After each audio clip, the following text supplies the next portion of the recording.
Cadáveres que caminan. En la era moderna, por lo general se teme a los fantasmas, espíritus de los muertos. Pero hubo tiempos y lugares donde un cadáver animado, el cuerpo que se levanta y camina, era el principal objeto de temor.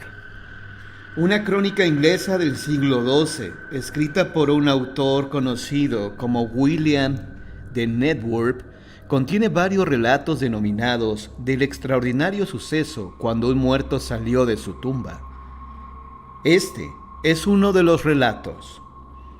Un hombre sumamente malvado que vivió en los alrededores del castillo Alnwick murió sin confesar sus cuantiosos pecados.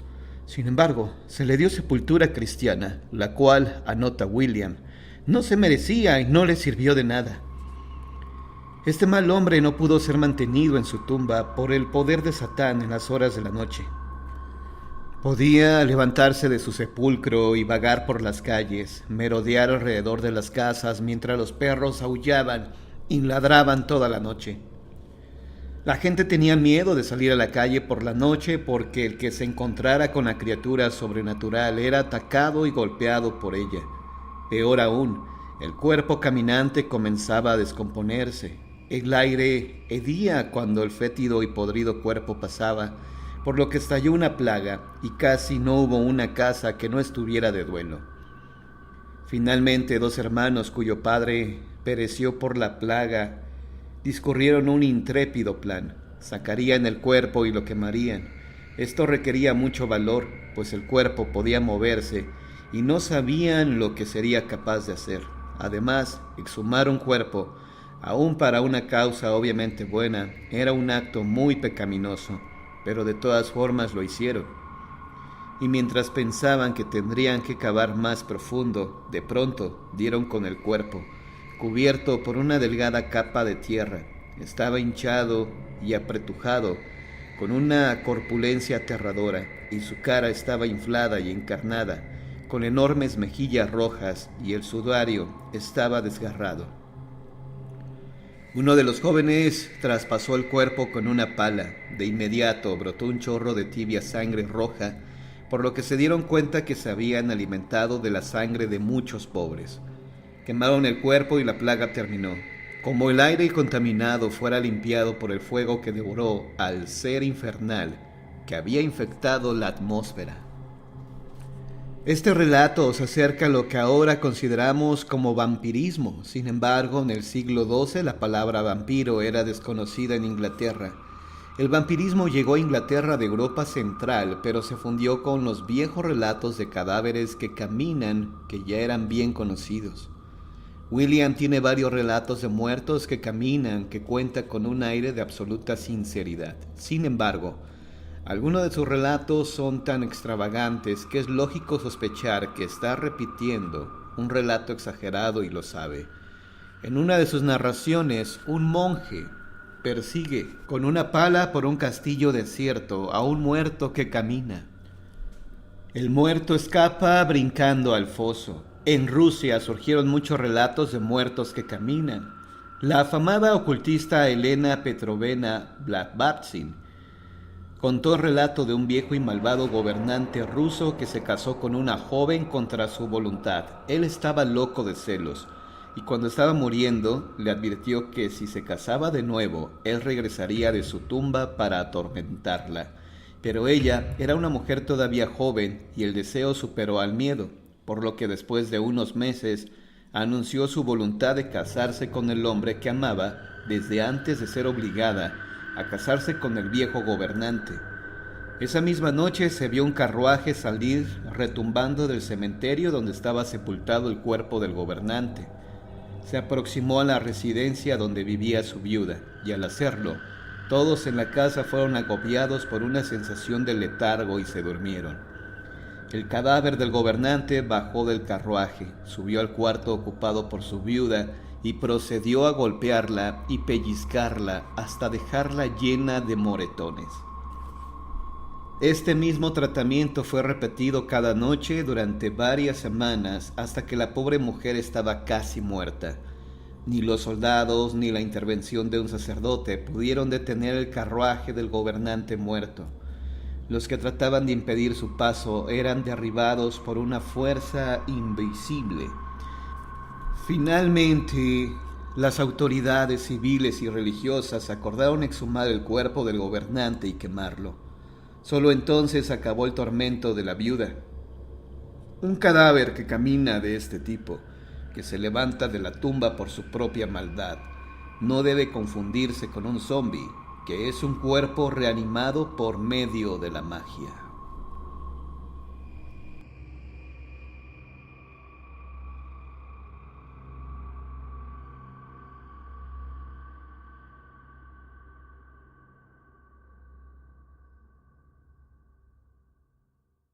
Sepultado vivo. El miedo a ser sepultado vivo es ancestral y profundo. En la actualidad, con la tecnología médica moderna, la posibilidad de ser sepultado prematuramente, virtualmente no existe.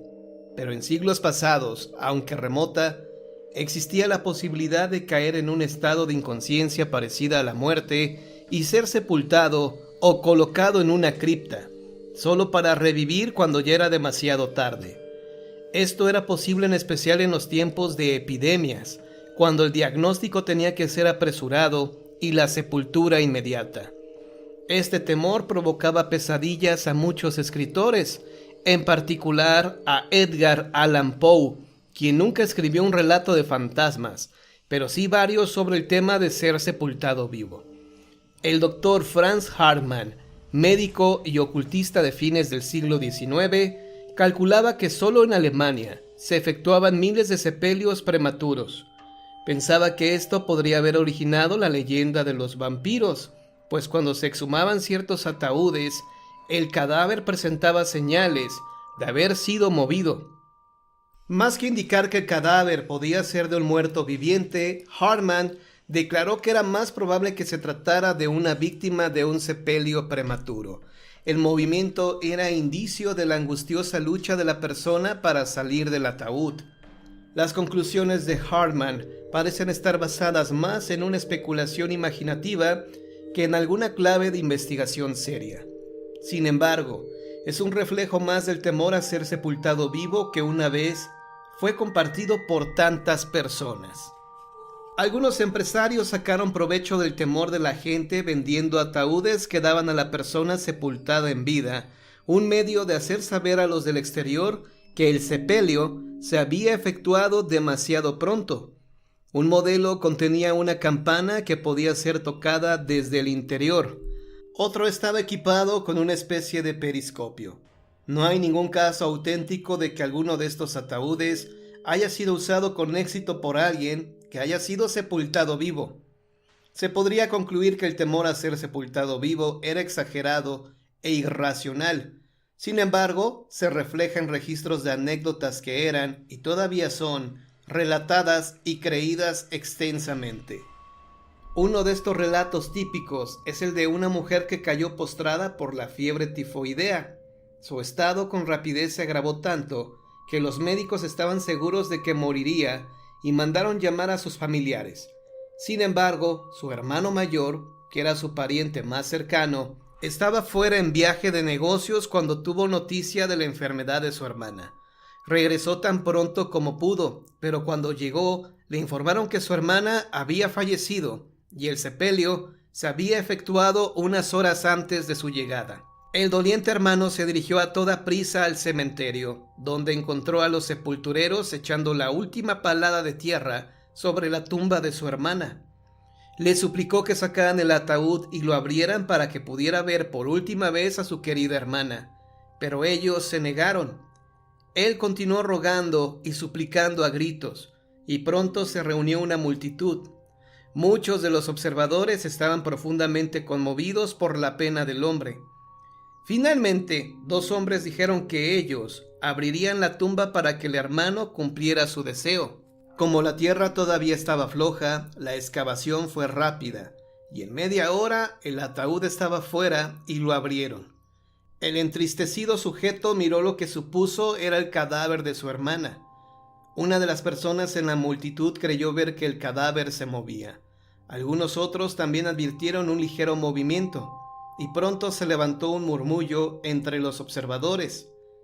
El cadáver se agitó más y terminó por sentarse en el ataúd. Después de todo, la joven mujer no estaba muerta, solo estaba inconsciente, pero el temor de que la mortal tifoidea se extendiera había provocado que la sepultaran demasiado pronto. Según el relato, la mujer se recuperó, vivió por muchos años después de su muerte y tuvo una numerosa familia. Otros relatos de personas sepultadas en vida contienen un elemento más fantasmagórico. Un hombre llamado Samuel Jocelyn de Carolina del Norte cayó de su caballo, se golpeó la cabeza contra una piedra, fue declarado sin vida por el médico de la localidad y sepultado rápidamente. Pocas noches después del sepelio, Alexander Hostler, viejo amigo de Jocelyn, fue molestado por una pesadilla en la cual la figura de su amigo apareció ante él. «¿Cómo dejaste que me sepultaran si no estaba muerto?», dijo la sombra de Jocelyn. «Pero sí estabas muerto», contestó Hostler. «No lo estaba», replicó la figura. «Abre mi ataúd y verás que no estoy en la posición en la que me sepultaron». Hostler trató de pasar por alto el sueño, pero este se repitió en las noches siguientes y parecía que continuaría hasta que él hiciera algo. Persuadió a un amigo para que lo acompañara por la noche al cementerio para abrir la tumba de Jocelyn. Cuando levantaron la tapa del ataúd, encontraron que aunque Jocelyn había sido sepultado con el rostro hacia arriba como todo el mundo, el cadáver se encontraba ahora de espalda. De alguna manera se había volteado. El siguiente relato se encuentra en algún punto en la frontera entre los relatos de las personas sepultadas en vida y los tradicionales relatos de fantasmas. Una joven de una opulenta familia se enamoró del hijo de un trabajador de la localidad. Los padres de ella no estaban de acuerdo y trataron de romper la relación sin éxito. Por último, la enviaron a un estricto internado en otro estado. La chica era muy infeliz, pero el estado emocional del chico era peor. Al ser separado de su amor, pareció perder todo el interés por vivir. Se enfermó y su estado empeoró con rapidez. Los médicos no sabían qué pasaba, excepto no tenía deseos de vivir. En pocas semanas falleció. A los padres de la joven les asaltó el remordimiento, pero no tuvieron valor de comunicar el deceso a su hija. Pocos días después del funeral, la chica regresaba a su dormitorio cuando vio uno de los coches de la familia en terrenos de la escuela y con sorpresa advirtió que detrás del volante se encontraba su enamorado. Se alegró de verlo, pero se alarmó porque parecía muy pálido y enfermo. «Oh, Dios mío, ¿qué pasa?», preguntó. «¿Qué ha sucedido?». «Tu familia me pidió que viniera por ti», replicó él. «No sé por qué». Sin molestarse en pedir permiso o siquiera avisar a las autoridades de la escuela que se iba, se subió al coche. Durante el largo retorno el chico casi no habló y la joven se preocupó. Alargó la mano y le tocó la frente. Estaba fría y húmeda. «¿Estás enfermo?», preguntó ella. «Estoy bien». «Debes tener frío. Toma mi bufanda». Con cuidado colocó su bufanda de lana alrededor del cuello del chico. Cuando el coche se detuvo frente a la casa, ella se apresuró al interior. Sus padres se sorprendieron. Se impactaron, sería más exacto al verla. Se alarmaron todavía más cuando les dijo por qué había ido y quién la había llevado. Entonces el padre le informó que el chico había fallecido, pero ella se negó a creerle. Si él estaba muerto, ¿quién la había traído a casa? Cuando salieron, el coche estaba ahí. El motor estaba todavía caliente, pero no había señales del chofer. La chica y sus padres fueron a la casa del joven, y sus padres con pena confirmaron el deceso. Pero cuando escucharon el relato de lo sucedido, se alarmaron y también se asustaron. Decidieron que lo único que podían hacer era abrir la tumba, lo cual llevaron a cabo al día siguiente. El cuerpo del joven estaba en el ataúd como esperaban, pero alrededor de su cuello estaba la bufanda de lana de la chica.